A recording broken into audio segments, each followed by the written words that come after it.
Cannot be a secret that these two look for each other on the ice, and they have, like you just said, that great connection that very few people have that make them very dangerous. Thursday night, they ran this face-off play that I noticed, and I don't think I've ever seen this before, where the centerman tries to win the puck to the inside winger where there's three Canadians. It's so clean and it almost goes in, and that illustrated my point where I'm like, wow, like these guys really do look for each other everywhere. Fast forward to tonight, this has to be obvious. This has got to be obvious to the Montreal Canadiens that Matthews is trying to win that draw somewhere in the Marner vicinity. They didn't quite jump on it quick enough, and it's bang bang in the back of the net. That's your game winner. These two are dangerous. You have to know they're going to look for each other. Hey, Kevin, just to stay with you for a second, I thought it was interesting that Sheldon Keefe went to Matthews on a defensive zone draw that ultimately the Canadiens come back and win the game. Remember? Earlier in the week. And I thought it was a neat one of those win the battle or lose the battle to win the war. You've got a guy that you have faith in, and then he rewards him later in the week with his 40th goal, and they continue on their tear. Do you buy that? Because that was Burroughs had designed a really good play for Montreal to square the affair, and then, of course, Cole Caulfield in overtime. You remember that?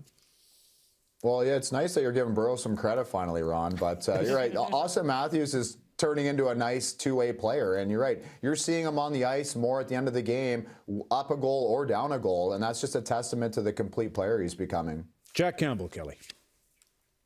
Okay, so continue to be impressed with this guy. You know, he had that 1 week blip. That's comfortable going into the playoffs with Campbell as my guy right now. I still would rather have Freddie Anderson. I want to talk about Freddie Anderson that, you know, a couple nights ago he gave up, 2 goals in half a game, and there's a lot of chatter that he's not quite there. And tonight he gave up 4 goals and 38 shots, lost in a shootout. And I'm thinking to myself, the only reason why you would send a guy down and play in the American Hockey League, that he's been a star in the National Hockey League for a while, is to see how the body is. It has nothing to do with performance. I can tell you firsthand, because I did it. I think I was in my 12th year. I blew up my ankle in training camp. I missed a bunch of time, about a month and a half, and the idea was to send me down to play for Phoenix in the International Hockey League.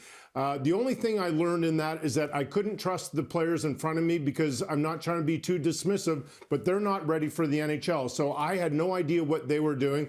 And the only thing I learned from that is that my ankle wasn't ready and I missed about another month. So I'm not looking at any of those numbers and judging whether he's ready to play based on that. Good. Kyle Pekoskas is getting Mitch Marner. We'll have that for you in a second. Wayne Simmons, Kevin, back to Toronto there. Wayne Simmons. Well, we talk about Wayne Simmons' role with this team, and we show the fight with Edler. We talk about how physical he is. But part of it to control yourself and know when the right time is and when the wrong time is.